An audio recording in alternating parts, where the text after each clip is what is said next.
Hi everybody, this is episode 34. I finally did my research and remembered which episodes we're up to now of the podcast, and I'm here with my good friend Phil Saunders. Hello. Me and Phil used to work together quite a lot in Tenfic Tall and for Sumo specifically. He's got a really exciting project on the horizon. So this is Boro Book Club, I guess. Boro Book Club, issue 1. Thanks for coming on. Thanks for having me. That's all right. It's nice to see you. Yes. Oh, there we are. I just wanted that sound on microphone. I'm going to have to open mine now because you've opened yours. Yeah. So I told my kid I was doing a YouTube. She said, where you going? Because she's 7. She watches YouTube. Sorry, everyone. And I said, I'm going to record a YouTube with my friend who's a YouTuber. She was like, she sprinted upstairs. I said, where you going? Claire was like, get your tea. No. And she shouted, what's his YouTube channel called? RBTV. Spell it. R-B. So you have not suitable for children. I won't let her watch it. Yeah, no, it's all right. She might be able to watch this one. She was watching me play Grand Theft Auto. I'd never played Grand Theft Auto 5. I have an Xbox 360. I'm very behind the times. Yeah. I got it off eBay and I was playing it the weekend, and she came in, she sat down, and I was like, you can't be in the room. She's like, I know not to use these words, but it's like, How old is she now? She's 7. Right, okay. I didn't realise how crazy Grand Theft Auto is. Yeah. I sound very old and very un-punk rock. It's very rude. Yeah, it's bananas. It's funny, that YouTube thing. I was at the skate park, Spring 32, a couple of weeks ago, and there's a lot of, I was doing some filming stuff, just like a few of my friends were wearing Reap t-shirts, so I thought I'd get some cool footage and kind of film them. And very vainly filmed myself as well. And these kids were like, "What? Why are you doing that?" And I was like, "Oh, just to make a video." And they were like, "For YouTube?" And I was like, "It'll probably end up on there." And they were like, "Are you a YouTuber? Amazing. Like, how many followers do you have?" And I was like, "Not enough." And I was like, "Oh, like, it's all right." And then I had another group of kids who I did some filming with through work, who were lovely, absolutely amazing group, who I shot some stuff with. And one of them was like, "Mr. Cameraman." He was like, he was funny, maybe again like 7 or 8, and he was like, "Tell me about other videos you've done," and blah blah blah. And he was like, "What's had the most views?" And I said, I did a video for a band called Hey Alaska. I said, "That's got over 10,000 views," and he was like, "So you're telling me I'm in the presence of a famous YouTuber?" And I was like, "No." Kids are hilarious. And then when you please don't go on YouTube and type my name in, because I might lose my job if you. Yeah. I worked with this guy today who swears on his podcast all the time. Oh yeah. I don't know. It'll be all right. But yeah, speaking of famous YouTubers, sorry, we haven't talked about books yet. But I had Charlotte came round for a cup of tea the other day. Okay. Charlotte Luke. Yeah. The ASMR Angel. Yeah. It's nice to see her. Like 500,000 subscribers. Yeah, she's got YouTubers. Yeah. She's been playing Minecraft and Stardew Valley. Okay. She plays games and whispers, does the ASMR thing, and yeah, I think she's like full time doing that now. Like, right. Okay. That's her job. Wicked. It's good for her. Obviously, one of the reasons I started this is that I've always just been interested by it, because there's like, in our lifetimes, a new way of making money has arisen, and that's one of them.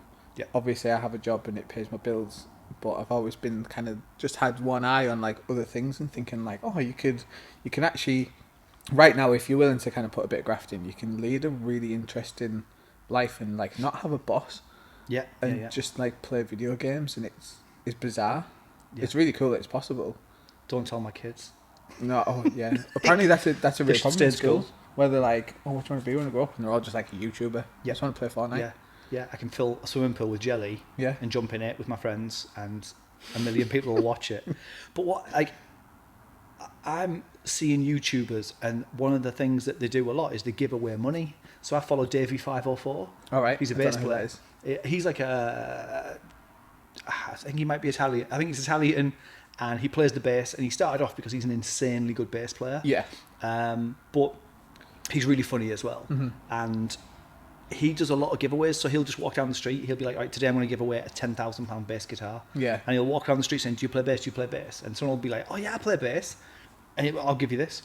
Or he'll go on Fiverr and do like bass battles, and he'd be like, I'll give you $5,000 if you can play this bass line. Right, Some kid will right, do it, right, and he'll be right. like, ping. Yeah. So there must be. I always think like he must be making to be giving away 5-10 grand on these episodes.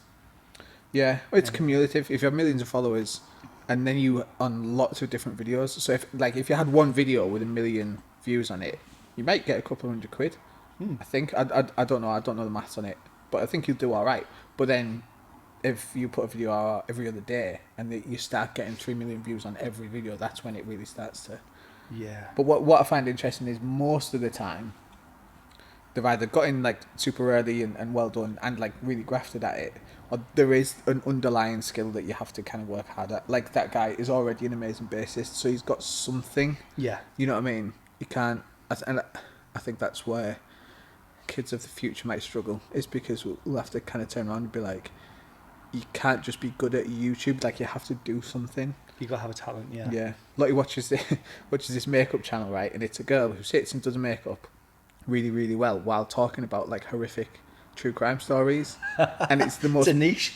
Yeah. Yeah. But I was kind of picking her brains about it, and she said, "Oh, well, she started off just doing like a makeup channel, and that did really well. But then when she found like this, she just on one of them, she just started talking about this story that she'd read, and it blew up. So she like even more so. So she then continuously did it. But even though I was watching it, and her makeup is very good, and she does it very well.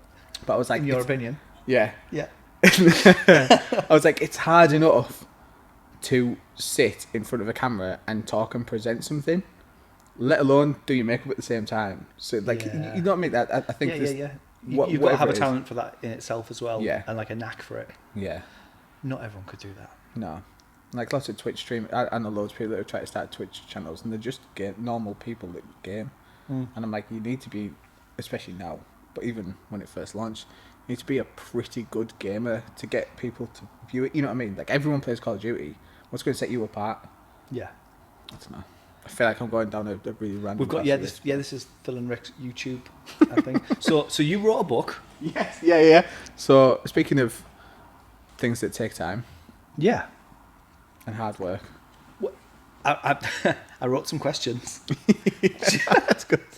I thought this would be a fantastic opportunity for you, young Rick, because the last thing you would want to do, because you're modest, like me, you wouldn't want to plug your own book. Yeah. Whereas, because I'm writing a book. Yeah. It's really hard. And you've wrote a book. And actually seeing you saying, hey, everyone, I've written a book. And I was like, God, I've got to get on with mine. And then I bought yours, and then I read it, and I was like, and I think there's numerous things that have spurred me on and inspired me to do it. Mm-hmm.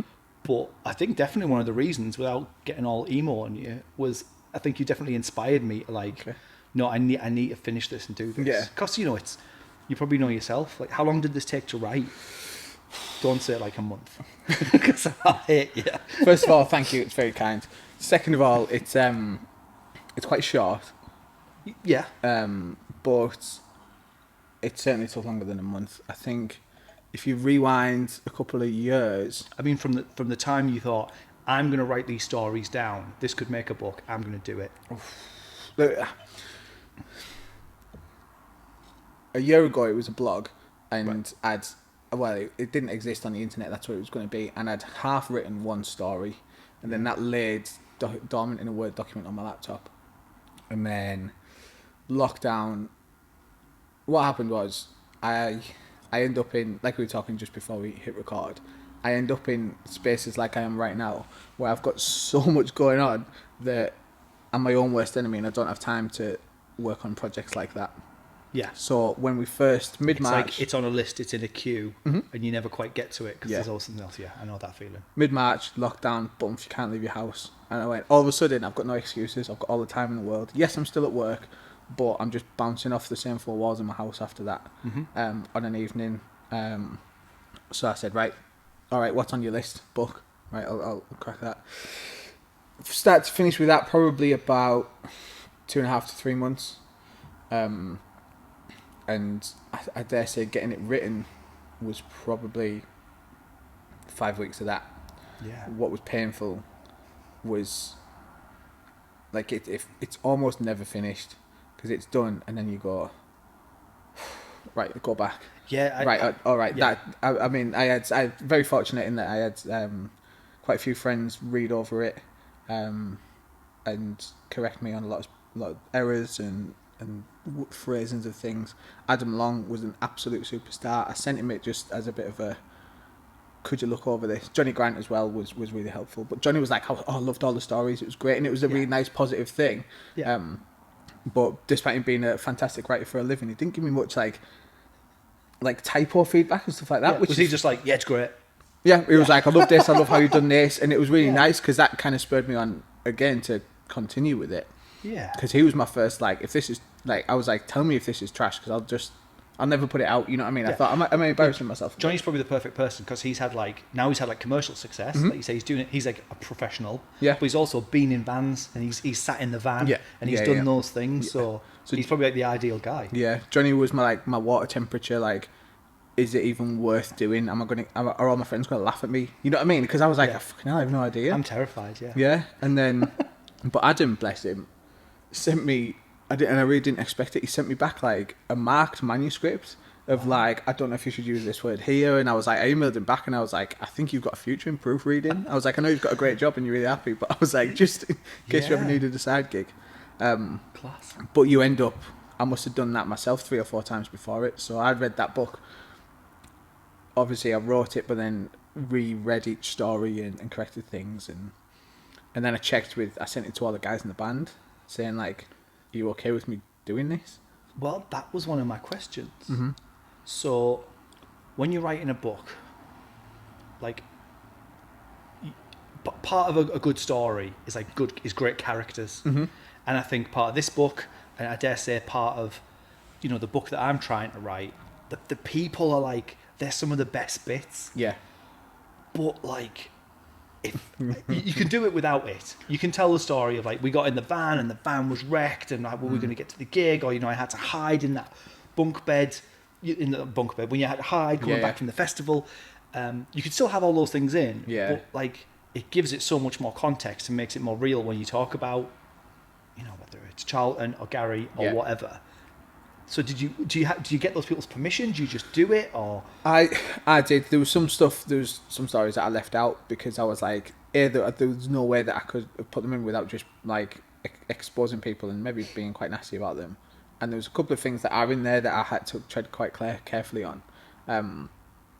But one of them was that, and it's one of the stories that people keep going back to me about, is about Charlton and him breaking himself out of hospital. Yeah. And that's one of the best bits. Yeah, it's just Charlton, especially if you already know him, because you can picture it a bit more. But which a lot of people who bought the book probably have met Charlton in some way, shape, or form. So I sent it to him and I said, look, I've got this book and I want to put it out, but I said, just tell me. I said, like, if you don't want it in there, just like say it. And he messaged me back and he was like, nah, I think it's great, crack on. Which was really nice. He could have just been like, no, it's ruined my reputation. Same with Ray, same with Dale. Dale throwing up in the van when he was 17. So but there's having said that, that was kind of in the core group, and without their permission, I don't know if I'd have bothered, because they're the 4 members of the band, including me, obviously, and that's where it's the arc of the story is kind of centered. Where I didn't ask permission, and I think it turned out all right. There's a couple of stories in there where I hope I've kept the people fairly anonymous. Yeah. But the story's still enjoyable. The lads whose house we went to, and his dad was like a Michelin star chef and made us like eggs and stuff. He's like, I mean, I'm going to try not to give it away, but he was, or maybe still, I don't know if they're still going as a band, but like a massive front band for a metal band. Oh, right, okay. I'll tell you who it is afterwards. But, amazing. Yeah, so I was like, and since that, he's sobered up, and he's one of the nicest guys ever.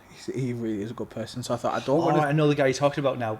I thought it was about where the dad made the food. Yeah, sorry, the guy that kind of like freaked out a bit and he told everyone to get out. Yeah. He's like, I mean, I haven't spoken to him for a lot of years, but I feel like I could message him tomorrow and he'd be like, "Hi, like, is everything all right?" He is a really nice guy. So I was kind of like walking a tightrope with not throwing him under the bus. I didn't want to upset him, but also kind of wanted to get this story out. It's finding a balance, isn't it? there's an amazing book that my friend Genty, you know Genty, Yeah. he lent me a book, and it's called Kanye West Owes Me $500. I think that's what it's called. Have you read it? No, I think I don't know if you sent me it or someone like I've seen it somewhere. Yeah, it's amazing, and it's about a guy who his rap name was Hot Carl, and he kind of came around in like I guess it was like the 2000s, and he was a white rapper, and he sounds a lot like Eminem, but he was just before Eminem, so he got snapped up by a label, and he was making demos with like Kanye West, huge rap people, and obviously he name drops loads of people in the book. And that's kind of, I guess, how we sold the book, I suppose. Yeah, it's called Jensen Karp. All right. I think he runs an art gallery now, and he does a blog, and has a radio show, and he's doing just good. one of them people. Yeah. He's really funny, and his life story in kind of becoming like a rap megastar nearly. I think he gets like $1 million like record company advance. Yeah. And lives off that.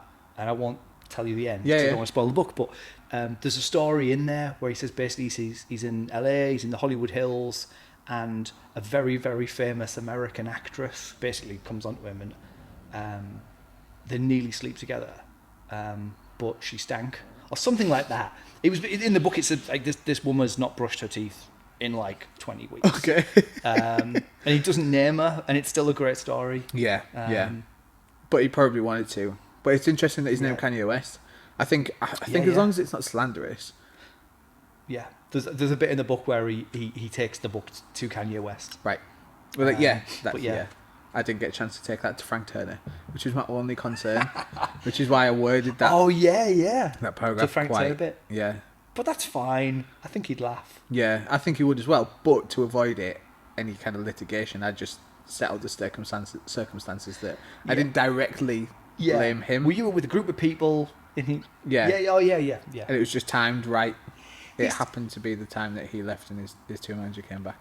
He's funny, Frank. Like, I was laughing literally today at Facebook because he's put a post on Facebook because there's a guy who lives basically like a guy who'd been homeless, I think in Africa, I might have that wrong, but lived on the streets for 12 years, Okay. but an amazing musician. And this guy's got into like a university in Brighton, but basically the details are he's got to have 14 grand in his bank account to be able to move here and claim the scholarship. So Frank's put like a Kickstarter crowdfunder thing up. So some guy in the comments, because there's always a guy in the comments on Facebook, has went, well, I hope you're putting your hand in your pocket then, Frank. You know, basically saying like, oh, if Frank Turner's asking us for money for his mate. Yeah. Come on, Frank. So Frank Turner's just commented back saying, yeah, well, I lost my job in March, mate, but I'm going to sell. I'm going to sell some stuff, and I'm going to get some money together that way. Thanks for asking. Amazing. You know, and I think there's been a few stories over the years. I don't know, like about Frank Turner. Like he got hammered for that. The album's really good, I think. But he brought out an album of songs that empowered women. Okay. And the music press had just a field day. They were like, why here is this privileged posh white man singing about all these stories of these amazing women. Like, why we're just listening to Frank Turner sing them, and he should have let the other, I don't know. Yeah. And it would have been an amazing opportunity to bring loads of female artists in and curate the project. Yeah, I'm like, wow, just the guy had the best intentions. Yeah, Like, exactly. Just journalists trashing him for no good reason. Speaking. But anyway, tangent. Yeah, it's all right. I'm going to go on another tangent. Do you like Dave Chappelle, comedian? Yes. So he won an Emmy last night. Oh, okay, good. For a special that he released on Netflix that got trashed by critics and journalists. And in his speech, he was like, "This is my absolute fuck you to the lot of you." He was like, "We don't need critics. You can all get fucked." Basically, was like his Emmy speech. And he was like, "Thank you very much." I read it was one of those tweets that blow up. You know, there's those people on Twitter and they have like 50 followers and they'll just write a tweet that just absolutely nails something. Yeah. And it blows up. I try every day to write a tweet like that and it never blows up. I'm like, I didn't win Twitter today. But I saw this amazing tweet and it was from a girl who'd said, when are we going to get rid of like 5 out of 5 reviews of music and art and literature? Yeah. Like, why is something 1 out of 5, 2 out of 5? How can someone sit and go, I listened to that album and it's 2 out of 5? Yeah. And you can offer, and I've said this for years, like, art as a form is so subjective, and I can listen to death metal Yeah. and hate classical music, as an example. Yeah. And my neighbour could love classical music and hate death metal. And who's to say no one's right, no one's wrong? It's just people like different stuff. But And they're both a 4 out of 5. Yeah. Yeah. So I thought it was a really interesting concept that maybe in the future, once cancel culture and Twitter rage dominates us as a species, and everyone is offended by everything, maybe one of the good things that will come out of that is that you can't really judge anything like that anymore. Yeah. So you can say, right, I listened to the new Kanye West album, and it had some gospel parts, it had some interesting parts, and the lyrics are pretty off the wall, and you use some really unique beats, but you're not allowed to say, and it's rubbish. Because no one can say that. You're just allowed to talk about it instead. Maybe. I'd never even considered that cancel culture would like completely take over. I always thought we'll bounce back. No, like imagine a world where you can't tweet anything. Maybe it's the cure. Maybe it'll just silence Twitter. It'll just implode. Yeah. Yeah. A colleague once told me 10 years ago that Twitter would be gone in 2 years. And it's taken on a different form, definitely. Yeah. It's not what it used to be, and that's like things change and evolve, and that's okay. But they what's interesting is Facebook, Instagram. Like if you look at how they were years and years ago, they are completely different now. They're constantly kind of like reshifted, I think, and added new things. Twitter, not so much. Yes, you can have threads and you can have slightly longer tweets, but as a platform, I think like if you look at it and go, well, yeah, when like 10 years ago, I could tweet something. Today I still tweet something. It's still like the essence is still the same. There's just a lot more people on it. Yeah.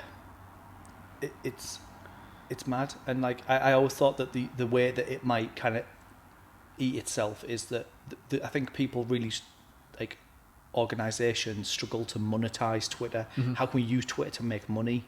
I mean, there's Twitter ads, obviously, and I guess that's how they do it, but without wanting to be a total digital marketing bore for 5 seconds, the paid ads interface of Twitter ads is the most un-user-friendly thing on the planet. And if you go, right, you know what, I want to spend 100 quid on Twitter ads, and you can sit there for days and go, what am I doing wrong? Yeah. Maybe that's just me. No, I think you're right. And I think it, it's always been like a really hard thing to crack, I think, Twitter and social media. Like just like Facebook and Instagram, that you can understand how to make money from it as a business. And when I've worked with past companies and marketing, Twitter's always been the hardest one to crack, because it feels like unless you spend like it's all about the personality for me on Twitter. So you can spend hundreds of pounds on ads, but what will actually do better? My favourite Twitter account is Waterstones in London, has like an amazing Twitter, and it's social commentary effectively, but the person who does it is amazing, and I'm sure they're on a decent pay packet because you know what I mean. They've just got it nailed. I give them a follow. I do love Twitter. It's like my favourite of them all, and I don't know whether I always felt like I was championing the underdog. Yeah, like, yeah. Maybe it's just the old punk inside me. Like, what's the most rubbish social media? That's the one I want to use. That's what I want to check every day. Yeah. I had another question on my list of questions. All right, for Rick about his book. So, a couple actually, if that's okay. It's fine. So, in Wraiths, you found yourself as the man that like did everything a little bit. So you were the drummer, stage manager, band leader, the guy that goes to get the money or not get the money. When you were doing Wraiths, were you like, because I've been in bands, and some of the bands I was in, I've been in a lot of bands. I remember being in bands that were very, very serious, and we wanted to get a record deal and be, you know, like, we never wrote them down, but we probably definitely had like a list of like, we will feel that we have made it when we, I don't know, go on a tour outside the country, or we get a record deal, or we get a publishing deal. Was Wraith one of those bands, or was it like, I've been in bands where it's like, well, it's just for fun, or we didn't even think about why was Wraiths? Was it, did it come about for a laugh? Was it just friends partying, or was it like we can make it? We knew we had the acumen to do fairly well, and the attitude, which was a bit of a fuck you attitude, obviously, to sell really, and it was. I don't think we ever had the discussion around it or like aimed to do it. We just knew that we were onto something, and by that time, as lots of people have, I'd been around the block a bit and understood the difference between a band that are basically playing at Liberties and kind of also rehearsing at the same time. You know what I mean? Like your very, very first band gig. Yeah. You know, opening for that's just Guys at Liberties. I understood that there was a difference between how you could, and we all did, kind of almost like I said, like it was almost an unspoken thing, that there was a difference between that and how, because of the experience that we'd had in previous bands, we could present ourselves in a more professional way. So we, armed with that, it was a bit of a like, let's see what we can do, and it just already had all of this, partly because of Curtis's personality, and kind of natural like affinity to like just do well on the internet. It was all there for the taking. So we never kind of said like, let's do this, but it was just like, we just knew that we could have a really good crack at it, and we were all on that page, so we had a really good crack at it without kind of outlining goals and stuff. And then when stuff happened, we were like, how fucking mad is this? Like we were literally like, I can't believe that we just designed like just based on like a pentagram that we've put flashing on the internet. We've now been offered a gig, like our first ever gig, and it was a really good gig. Yeah. And we just put like teasers out, and people just lapped it up. Yeah. And you know, I've been in bands before, I suppose. So like, it was like everybody's. That was like, no one had not been in a band before. Everyone had kind of done it a few times with. Dale was like a bit of a thrown in the deep end, wasn't he? Yeah. But Dale, look at him now. He's like the walking embodiment of like pure rock and roll. Yeah. And I think, did Wraiths do that to him? Was he like an innocent young thing? I think something was in there already, and we just brought it out. But class. Having said, he'd already played, and I think he knew. To give him his due, he was like, nothing fazed him, and he was just like, yeah, I'll just do it. And he was really quiet and really kind of kept himself to himself for a couple of months. And you know, he was quite young, but I mean, me and Charlton by the time we started Wraiths had toured quite a lot with other bands. Not me necessarily playing, but videoing bands like Hey Alaska. I'd been on tour with Charlton. Charlton had obviously done well with Beyond the Source and the Skyfight and a few others, and obviously Curtis had done a fair bit with Climate of Fear. So that was probably the biggest thing, I think, our experience already. So we just kind of went. I remember, I think I might have been, maybe 26 at the time, and knowing that the clock's kind of ticking, and like, I don't even know if I said it out loud, but going like, I never want to play Liberties again. Like, let's aim higher. You know what I mean? Because it wasn't like everyone's first band and like playing Liberties was a buzz. Not that there's anything wrong with playing Liberties. We've all played Liberties. Yeah. But it was almost like, if I can just cut out 2 years of this. Yeah. Because you'd already kind of done it in the bands before, I suppose. Yeah. It was like, even though it was a brand new band that hadn't done a gig, you were ready for, we're going to go and play Leeds, Manchester, Sheffield, It was like when someone really famous starts a side project and they automatically get a really good gig, but we weren't famous at all. So. Yeah. It's funny because I'd been in bands, say, like with Exit by Name, we sort of stopped and split up and then kind of got back together, like a good few years later. And the guys in the band were like, well, can we go and play, like, not that we were playing like really big shows, but we would play to say 50 people in Leeds, which was like, the peak, or like, that in London or whatever. And I think that we came back a few years later, and like MySpace had gone, and we just didn't have a presence, or like no one gave a shit really. And they were like, well, can we go and pick up all those gigs? And I was like, well, those venues are shut. Those promoters don't put gigs on anymore. Like, we're literally like, we're going to go and play the Georgian. And we did that, and it was fun and it was class, but it was like, we should probably just wrap this, because there was nowhere else to go really. I think Race, if like the equivalent was maybe like if Exit by Name broke up and 6 months to a year later you or someone else then plucked somebody out of, God forbid, I can't think of any bands. I'm dying to know what you're going with this. Somebody like the bass player from I don't know. I No, don't know, name a band that that you used to I gig don't with quite a know. lot. Yeah. Because we were in slightly different scenes. So Yeah. I don't know, Jetpacks for Hire or Nine Lives to Skydive. Yeah. No, I know And what it you kind mean. of then that's basically kind of what race were. Yeah. It's like a super group, but I think it again on reflection and my kind of naivety of like other bands, and when you're a teenager or in your 20s and you think about like how other bands did it. That's all how other bands did it. You know, if you look at Alexis on Fire, they all probably started in different bands at some point, and then it somehow, you know, they all click and go, right, this is what we're all kind of aiming to do. And Yeah. so we were kind of on that path, and then we weren't. Yeah. And my last question. Yeah.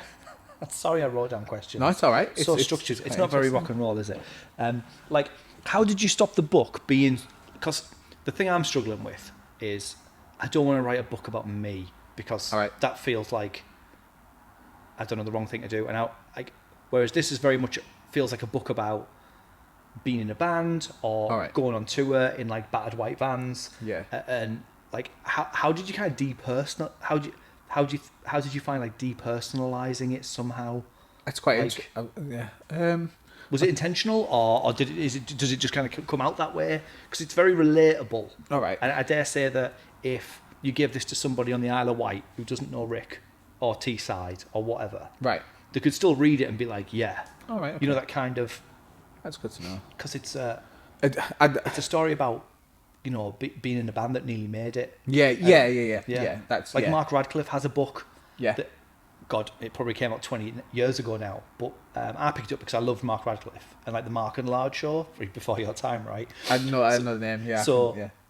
But it was specifically a book about like when he was young and he was in like a punk rock band and they didn't quite make it, and it's an Yeah. amazing book to read. Yeah. I'll check that out. I don't know. It's quite nice that you've said that because putting it out felt like unbelievably egotistical. Like Yeah. here I am, read my amazing book about my life. Who the fuck is Rick Baker? Yeah, like some lad that works at Teesside Uni. Like why? You know what I mean? Yeah. So it, but yeah, I think you've already answered the question in that it's about a band that almost made it, and realistically, that's probably whether you've ever picked up an instrument or not. If you're into music, it's probably crossed your mind. Yeah, you know, yeah, like yeah. we've all. Who doesn't want to be a rock star? Yeah, or Like, who hasn't yeah. watched an amazing performance by any musician and thought like, what would it be? Wouldn't it be amazing to be them in that moment? I guess. So that's probably how it tapped into it. And I guess because the story, although there's a couple of funny excerpts at the end, the story is about the lifetime of the band. Yeah. Kind of from, and we played a couple of shows after that last gig that I mentioned, but that was our last tour, and it wasn't the nail in the coffin, but it was one of them. And it was my last time on tour, so it made a nice kind of arc for the story of the band going from start to finish, really. So I guess for you and your book, which we'll talk about, I think is although you're obviously unbelievably heavily involved in the life of sumo, I think telling the story of sumo that automatically makes it not the Phil Saunders show, if that makes sense. Yeah, that's what I'm trying to do. Yeah, And that's what I'm wouldn't worry too dreading. much about it. Yeah, Yeah. because it's obviously going to be from your perspective, and your because you're telling the story, but it's the story of. I mean, effectively, if you think about how many people went to sumo over the years, like it's the story of all of those people. You're just telling it, if that makes sense. And that's what I'd like struggled with initially, and I think I've kind of got past it because it was funny because on Twitter the other day, Martin Hunter, who worked on the early days, was there running sumo, for a good. Probably it might have been years. Yeah, in the corners, Because I think back to these things and I think it was probably maybe 6 months, and then when you actually look at it and the timeline on paper, which is a spreadsheet that is spiraling out of control. Which you need, by the way. I struggled with that, so like you've got a much bigger. That's like a 2-year snapshot. Yeah. This is 14 years. Yeah, and there was a sumo every Friday. yeah. So that's 52 a year. So 52 times 14 years. That's a lot. Yeah. And then you kind of go off on tangents. Well, there was Sunderland and there was Durham. Yeah. And then we went to Darlow. And then there's AVM. And then you can't leave out Bad Medicine. Yeah, Because that was like, there's some insane stories in there. And all of a sudden you're like, well, anyway. So Martin tweeted about the Sheilas. So I don't know if it's before your time. Sheila's Wheels, just, yeah. So Sheila's Wheels. I was going to Sumo, but I wasn't working there. Yeah, so 3 Australian women who sang for Bonza car insurance deals Yeah. get along to Sheila's Wheels. And the song charted. So some agency picked them up. So for like $1,000, you could book the Sheilas to play your student union club night, whatever. Yeah. So we booked them and they came along. They're basically a CD and they sang the theme from Sheila's Wheels. They did like 2 Motown songs and then they ended with the theme from Sheila's Wheels. Right. And so Martin was saying like, oh my God, can you remember the Sheilas at Sumo? And I completely forgot. Yeah, I would have sat and written a book. Hey, here's 14 years of Sumo and everything that was really amazing and silly and unique and daft about it. Yeah. And I'd have missed the fucking Sheilas. Yeah. So I'm like, okay. And then Jimmy Wilkinson, who was also a massive part of Sumo in the early days. Yeah. He chipped in. He was running backstage. I didn't remember this. Yeah. And one of the Sheilas got a text from Pete Waterman to say basically offering them a record deal. Right. And they'd opened this text or this email after playing and they were like, get a champagne, and they'd covered Jamie in kisses and he was covered in red lipstick. I was like, I didn't even know this. I was probably like filling up an ice machine or something stupid.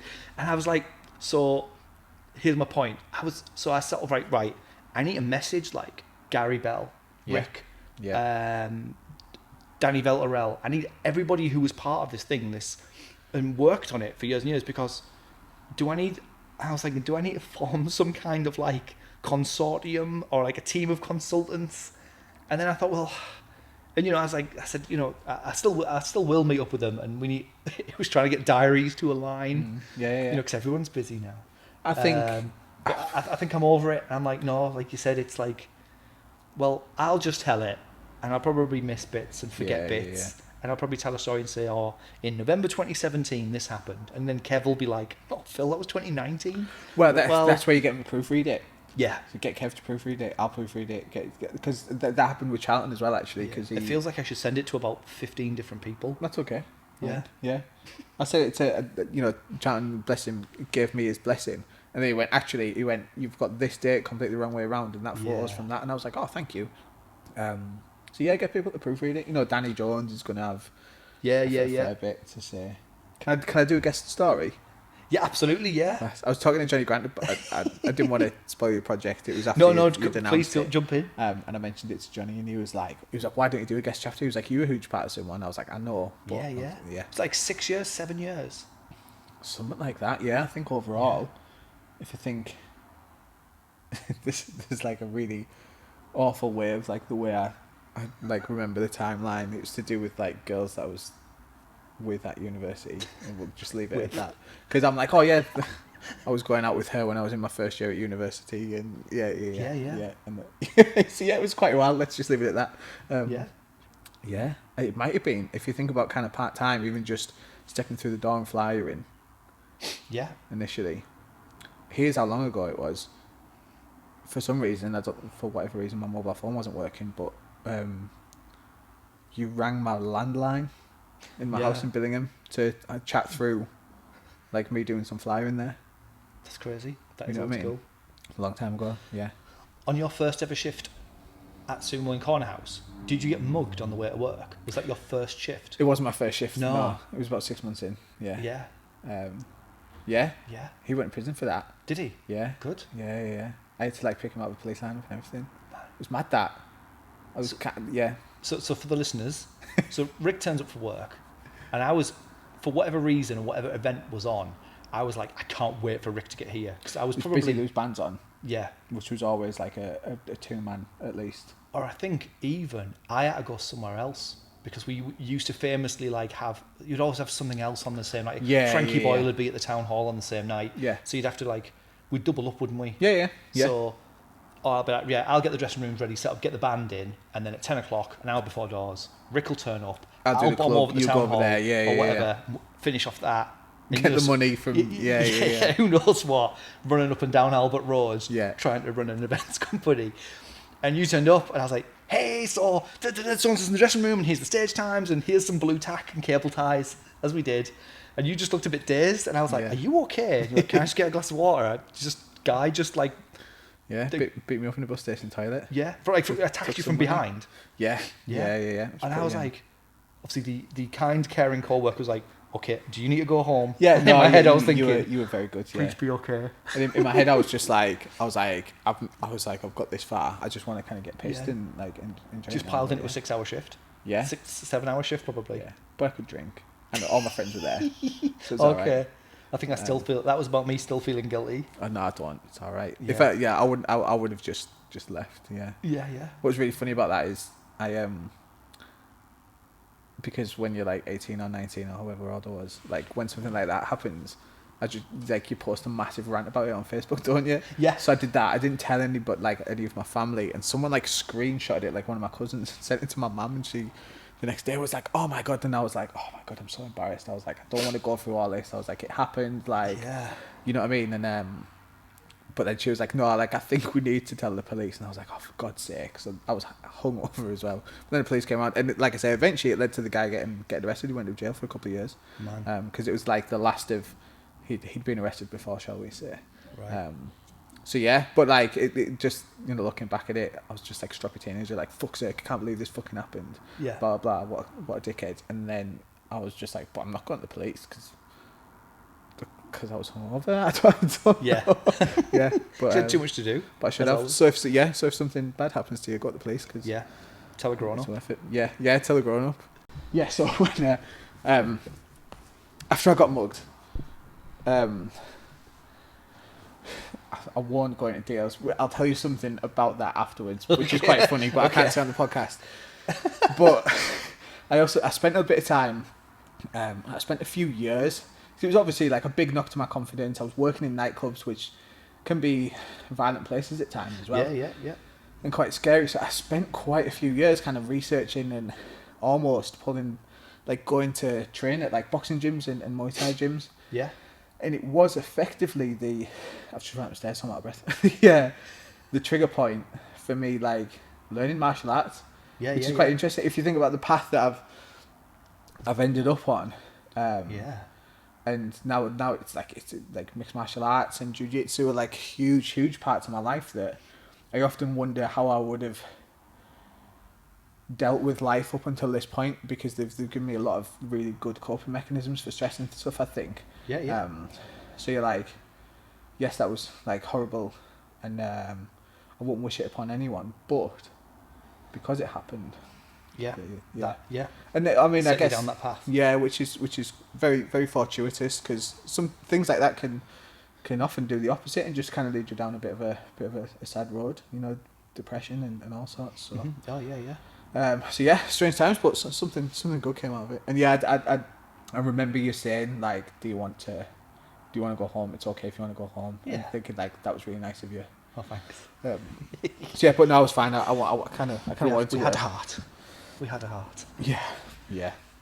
But yeah, so like I mean, we've talked about your project, but not really like outlined what it is. So for the listeners and the viewers, For the listeners, so in 2005, I'd just started working at an events company called 10 Feet Tall. yeah, Whose office is on the other yeah, side of this wall. on this And studio, who put on most of these gigs. yeah, Spooky, but this is where you do your podcast from. It's Yeah, a yeah. podcast, right? yeah, Yeah. yeah. It's audio. It's yeah. you're a YouTuber. if my kid asks. In 2005, they did a rock night, and it was decided to be called Sumo, and it ran for 15 years. It kind of still exists, kind of. It goes a bit weird at the end, Yeah. as stories do. Well, especially considering the current climate. And nightclubs not being able to open. Oh yeah, exactly. And like we mentioned earlier, if it was every Friday, 52 weeks a year, for 15 years, that's a lot of hours of things going on. Yeah. So I just thought it would be interesting to write it all down. Yeah. So I don't know how to write a book. Um, I don't think anyone does. No. I think that's all right. No, but I don't know. I worry like you can probably go and do a degree in how to write a book. Yeah, but creative, right? Yeah. I'd like like the structure, and there's got to be there's probably, even if I googled it, I guess within 60 seconds I could tell you the golden rules of writing a book. Yeah. But and I've never done that. Yeah. Which is weird considering I've started writing a book. But I'd read. I guess the way I got to it was, and this might have happened with you. Okay. It probably did, but maybe I don't know. Maybe it did. I discovered that there's kind of like a DIY way to write a book, Yeah. and there's like a punk rock world of books, which are ironically mostly about punk rock. Yeah. So I know we talked about Henry Rollins, like Get in the Van, Black Coffee Blues. Yeah. And when I picked up Black Coffee Blues just because I was a mosher and it was the Henry Rollins book. Yeah, it was cheap in a bookshop, and some of the chapters are like a page long. Yeah. And I was like, I read it incredibly quickly. I read that in one sitting. It was a really enjoyable thing to read. I don't read books. I'm not really a book person, despite doing a podcast about books with my friend Rick. I haven't read like a huge amount of books. Yeah. But the books I have read and really enjoyed are like The Hepatitis Bathtub by NoFX, which is on the table there. Thanks, Phil. Phil's give me a copy of that. And then I discovered like an appetite for these books, which the chapters are really short. They are just little stories, and you can kind of just like eat them up really quickly. Yeah. And I thought, well, maybe I could write a book about sumo. Yeah. And just have it like that, because some of the stories, like in Vagabonds, it's still like a funny story to tell or a worthy thing to put down, or. But it might only be one page, or it might be 10. Yeah. I think if good stories like get out of like whether you like it or not. If it wasn't you writing a book about it, somebody down the line might write like make a documentary about it. Someone might do that based on your book.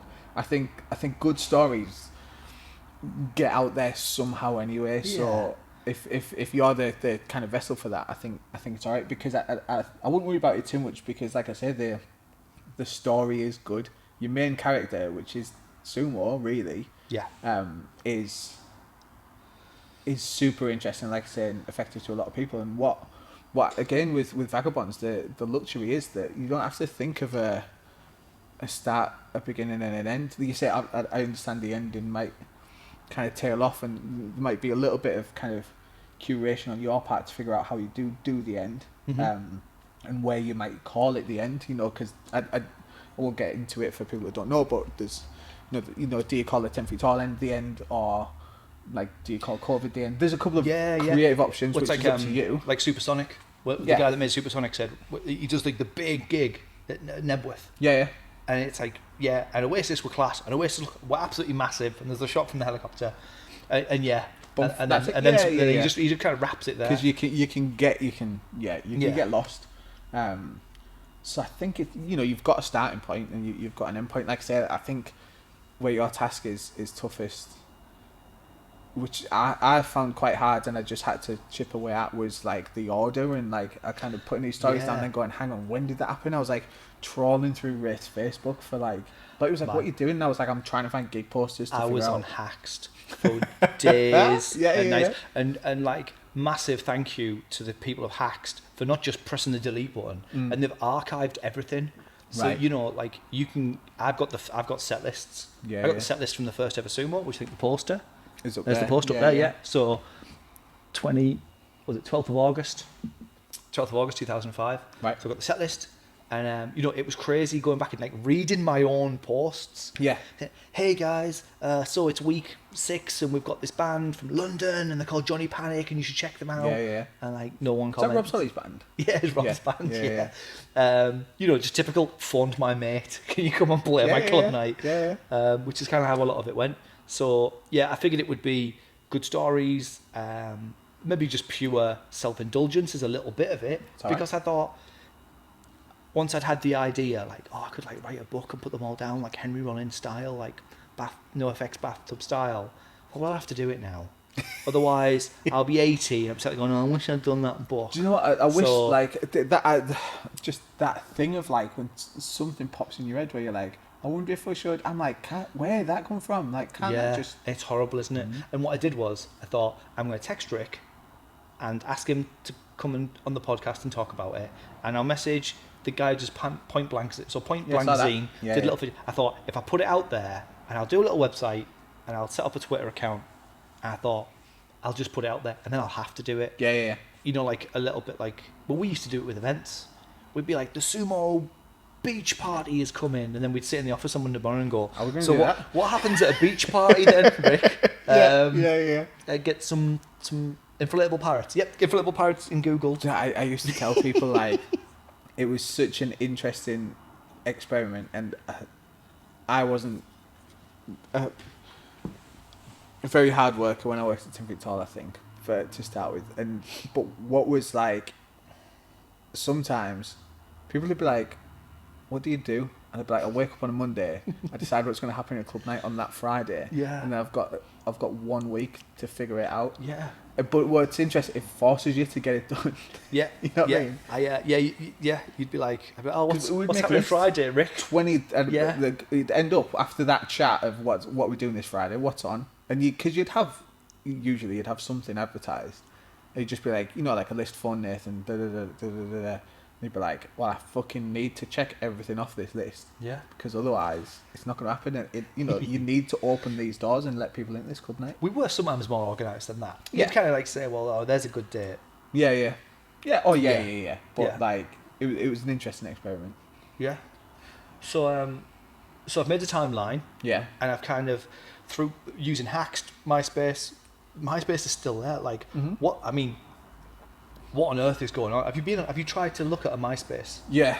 And it's all... It's bizarre, isn't it? I don't know what to try to do. Anyway, and obviously good old Facebook. I kind of got this list of literally like, what is it? Friday, 12th of August 2005. And I've listed every single one there and kind of what happened that night. Oh. I don't mean like what happened like in great detail, but like, that was... Frank Turner played, for want of a better example. And then there was a beach party, and then there was a Halloween party. And then from there, I'm like, oh, God, then that happened. Oh, yeah, when that band played, that happened. And it's just led to this bonkers document of... And I remember we had, as a random example, Nick... I don't know how you pronounce it. Nick Oliveri from Queens of the Stone Age did a solo thing. Yeah. So we were like... We got an email, I imagine, from an agent saying, do you want to book Nick Oliveri for your rock club? Yes, please. Yeah, brilliant. He's in Queens of the Stone Age. Like, we didn't know he was going to play 2.5 hours of awful songs that no one knew. But let's get him in because he looks great on the poster with his goatee. And it's the guy from Queens of the Stone Age. So we booked him in. And I remember that Natalie Boxall from BBC Tees came down and interviewed him. And I think he was a bit of a dick. And hang on a minute, Google, like, that'll be there. And then you go BBC, search BBC Tees, Nick Oliveri 2006, and it's kind of there. And the gigs, we didn't do like a gig every week, but thank God we did the bands because I've been able to map, like, because I have no idea when Sumo Durham started or finished, and that was a big problem because we deleted all the social media after it. Or changed it to someone else's. We were in Durham for a year. We had a bloody good go, and now it's like disappeared. It's like gone. It's ghosted from the world. But there's bloggers who have written reviews, and I'm like, oh yeah, the Rumble strips played, and like the Pigeon Detectives, and there's a review from some kid who went to see Kubitschek at Sumo Durham, and I'm like, oh, okay. So and it's just kind of really helped piece together the timeline. So I've lost my point. What was I talking about? Don't know. It's all right. So there's a timeline. Yes, that's what I was going to say. So when I started, I decided, wouldn't it be mad to just mix all the stories up? So like it'd be like, you'd open the first page, it would be like 13th of November, 2011. And then it would jump back to 2006, and it would just be these like little time capsules. Because I was determined to, I think if we go in order, see I say we now because you're obviously part of the committee, if it goes in order, then it's almost like a novel. And then it's not going to be good because I don't know how to write a novel. No, I don't know about that. Is it going to be too... I thought, no, I've got to go in order. It helps if it's in chronological order because, like I say, it really helps you kind of like start it and end it and cap it. and everything that happens in between is just what happens in between.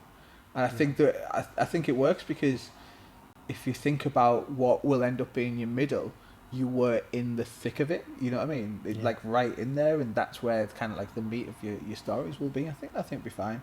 Yeah. How are you finding writing it? Like, when I actually force myself to sit down and do it, like Yeah. I really enjoy it. People who know me know I talk so much. I find it hard to edit myself in real life, just talking. Yeah. So I'm just writing. Yeah, that's the like, best thing. it's going Yeah, crazy. And I'm just thinking, well, writing, I can just cut it down. writing. I can just cut it down. Yeah. Just get it all on the paper and then. And I'm going, and as I'm looking up at the screen, you know, the little red squiggly line. Yeah, I can see there's typos. Yeah, That's another thing I've learned. If you go back and go, oh yeah, like, how do you spell necessary? Right? Yeah. You just got to go. You've just got to literally puke it onto the page. Yeah. I don't know if that's how you found it. Yeah. And then go back and put it in Grammarly or whatever. Yeah. It was. But I picked Johnny's brains. His saying with writing is, get it writ and then get it right. all right, yeah, He was like, nice. just get it all down on paper. So I was like, right, I'll do that. And then, but again, like, I think you just learn that along the way where, like, typos, so I was like, no, I'll just leave it. And, you know, I have to edit this book at some point, so I will change. You know what I mean? Like, I will change that. So. Well, and what's been weird is writing the past 2 years, because it's the freshest in my memory, and because some of it was happening very, very recently. Yeah. I've just kind of got all that down, and like I feel like I've written the last quarter of the book. Yeah. And I'm like, I'm really happy with it, and I'm like, oh, I've still got like the 75% of a book that needs writing now. Yeah. But that's fine, and I've just I'll be like, right, let's do the swimming pool story. So we're going to put a swimming pool on the pavement outside the corner house. Yeah. And let's write that story in that day, and that's great. And then just throw them all in, and that's where that kind of idea of Just fucking hell. Yeah, sorry. I just like stuff's just flashing back of. I was. Were you working that night? Were you in? Were you? We were going to recreate it, and then what's he called? Johnny Westwood pulled the plug on it like a year later or something, because of health and safety. But also, I was trying to think about, like, I was like, why is water in a nightclub, like, in my head, and then I remembered that we filled a coffin full of water for bobbing apples, and just trying to get that from behind the DJ box in the Empire to the stage was like a comedy sketch in itself. You know, like, 4 of us carrying a coffin, which is quite funny anyway, on a Halloween night, but then trying not to, like, bump into people and literally throw a coffin full of water all over the dance floor. And what's funny about that coffin is, because it was a prop, it was like a theatre prop that we borrowed from Middlesbrough Town Hall. Sorry, Lisa Bean. For a long time. But because it was made as a theatre prop, I don't know if you remember, when you opened the coffin, all the fucking screws were just sticking out like jagged. Yeah. So you're there and you kind of like, people are just trying to climb in it. It's like, no, it's like an Iron Maiden. Don't crawl in that. You'll bleed and die. And it's funny because as we talk and you sort of mention things like that, it triggers so many more. Yeah. And that's why I'm thinking I'll go get coffee with Martin, because he'll be like, remember this. do you remember this? And of course I'll remember it. Yeah, but like I guess, and it'll trigger more and more and more. He'll be a really useful asset for those early years. Like say he was there before me. Yeah. And then I've got a chunk of time. Yeah. Yeah. Sorry. There's little blackout periods as well where I would get shipped off to Sunderland. Yeah. For 2 years. Right, Phil, Kim, Danny, we'll go. Speaking of amazing characters, you know, Kim. Like, you know, you've got to kind of tell the story of Kim and how she is and stuff. And then, so she'll be another one getting the book and being like, are you cool with this, mate? Yeah. So me, Kim and Danny are off in Sunderland for 2 years. And then what's happening in the Empire? Cornhouse? Empire. The Empire, yeah. Well, I'll tell you what's Nixon was, Steve Jones was fire breathing with ice and sugar and setting down his hair on fire. I was there that night. Yeah, I remember that. That's another one, you see. Yeah. I've got a list. There's chapters. There's chapters that are written and then there's just chapters which are just like the title, and I Yeah. know I've got it. That's the best way. Yeah. And you'd have been like that yeah. with Vagabonds. You'll have been like, right, well, I know I'll tell the Yeah, child in the like hospital Mark story. spitting on car story. Sorry, shouldn't say his name. Nobody knows. But was him just anyway, that just but like a title on a blank piece of paper for a long time, and you'll just think, I'll come back to that. Yeah. Just like I literally just had like lines of Charlton Hospital, blah blah blah, blah, Yeah. and then just fill in the blanks. And the other thing I've got is my big one thing which I may need your help with is, as I've done 2005 to 2020, there's 2 years which, if you imagine my spreadsheet, there's all this madness, and there's just this big blank. 2008, 2009. Now, all right, yeah. and all I've got there is like, so 2010 we got the Empire because the corner house is fucked, it's falling apart, they're not ordering stock, the power's cutting out. It was literally a sinking ship. Like we had to move. Yeah. So, but what I remember about 2009 is there was like 200 people rallying around the corner house. It was on its arse. Yeah. It was like it whether it was the venue or loads of reasons. Yeah. But the 1,200 people that were going to sumo were now 200 people, and it's looking like we're going to have to cancel this thing. Mm-hmm. And moving to the Empire just took the numbers way back up again. Yeah. But I remember, so I know that 2010 was moving to the Empire, 2009 was, it's fucked.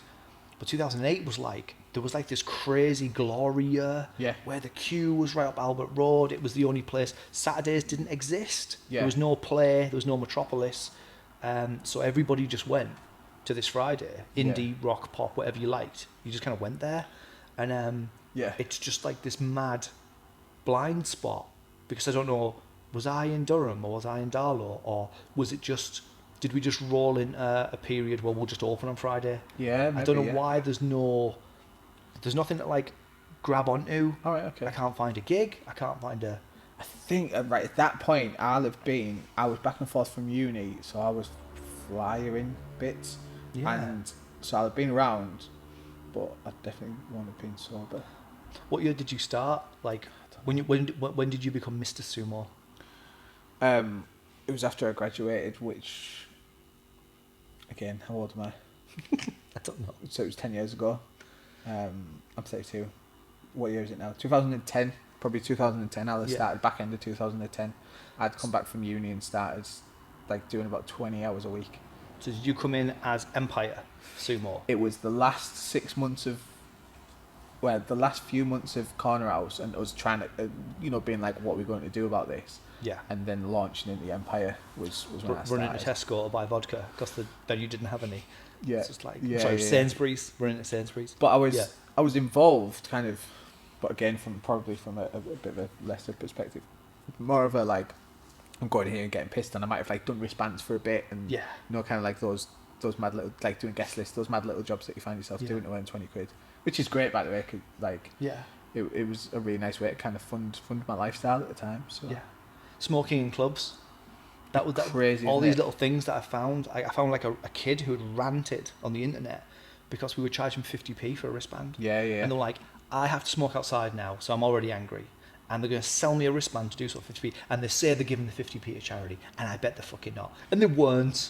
It wasn't us. It wasn't me or him. It was the corner house. Right. All those 50p's went in the safe. Well, I don't know. They might have gone to charity. Yeah.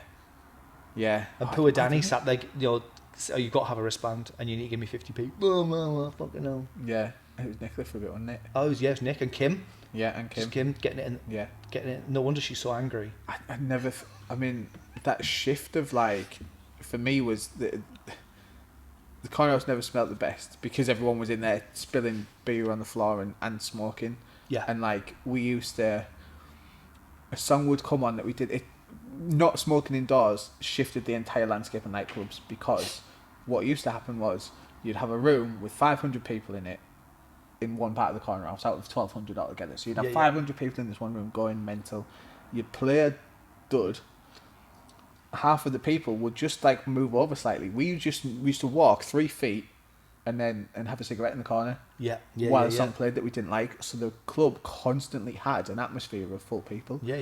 now all of a sudden you open the doors and sometimes they let a bit of the cold air in. And obviously, I'm not an advocate for people smoking inside, but it really, we had to really think on our feet, and it really shifted like how we ran things, and our DJs had to be a lot better, and it just changed. Shut up and play the hits. It changed everything. That's the phrase. It was very strange, but I remember that, and then I remember obviously people going outside. I remember actually being the day after the smoking ban came in. So the night before, we all went to the pub and smoked cigars because we were like, let's go out as a last hurrah. See, I've never smoked, so I missed all this. Yeah, that must have been a thing. It was tragic. And then the next day, I went for a pint in the Swan in Billingham, and there was an old bloke sat in the corner with the pool tables. I don't know why I was in the Swan because I didn't like it then. And he was just sat smoking, and he was like, no one's going to stop me. Yeah. It was like, good luck getting me to stop smoking. Like the guy in Tesco without a mask. Yeah. you can't control me. Yeah, exactly that. Yeah. Oh man. But yeah, it was definitely a shift. And the smell, you mentioned the smell. So when people stopped smoking in nightclubs, you could just smell the beer in the stick. Yeah, and farts. farts. Oh my god, yeah. The smoke did a lot. Yeah, 'cause I think it's something to do with like the cigarette smoke and the nicotine. It actually does something to like, I don't know. I'll Google it. Right. But I'm sure there's a thing where like basically it like blocks. Oh yeah, it blocks out the smell. Sorts, yeah. Like I remember, like Kevin Craig used to DJ with these big cases of CDs. Yeah. And they said like they used to like open the lid of their CDs. They'd come in about half an hour before doors and they'd open the lid of the CDs, and the smell of like still cigarettes would hit you. Yeah. And then a few weeks after the smoking ban, they were literally like, smell this. And they would open the CD box and it'd be like eggy. And it's like, fuck. Because it just soaked up the air of... Yeah, cool. Yeah, sorry. Yeah. Hi. We'll have to wrap this up. I'm out of time. It's me gabbing. No problem. I'm going to tell everyone where they can find your blog. Yeah, so the book's called This Club Could Be Your Life. Cool, I like it. Which is a homage to the... This Band Could Be Your Life? This Band Could Be Your Life, which is like a story of like 80s hardcore and stuff. So yeah, This Club Could Be Your Life.co.uk. Cool. And I'll try and keep that updated with how it's going. Do you have an idea of when you might put it out? I was absolutely determined to have it done and out by Christmas. And just self-release it, Vagabond style. Yeah. But as I've got into it, one, it's way too long. It's 15 years. Yeah. And there's too much good stuff. So I'm not going to rush it. Yeah. And two, I just think let's just make sure I want to turn over loads of stones. Yeah. Speak to lots of people. Get it right. Make sure I don't miss any more Sheilas. But thanks for having me on. That's all right. Always a pleasure. Yeah. I look for when it's written, I'll read it and then we'll come on. And then I can ask you loads of questions about it. Yeah. Nice cool. one. Right, thanks a lot. Phil Saunders, everybody.